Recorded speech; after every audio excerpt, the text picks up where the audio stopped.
Makati Mayor Abby Binay gave 3,000 pesos cash bonus to all 7,310 employees of the City Hall. Regular, casual, and contractual City Hall employees received the anniversary bonus on June 22, marking the 350th araw ng Makati Foundation Day.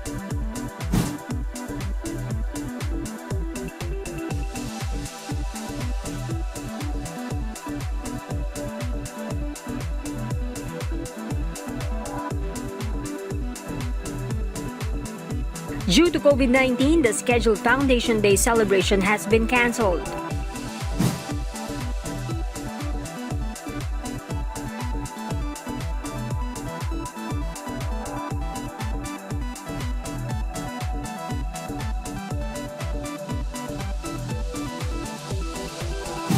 The Makati government has granted hazard pay and special risk allowance to City Hall frontliners last April.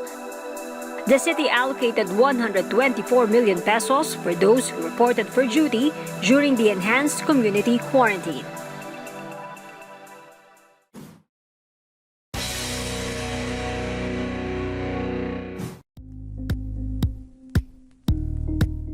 Thank you for watching Politiko TV. Please like and subscribe to our channel for more videos.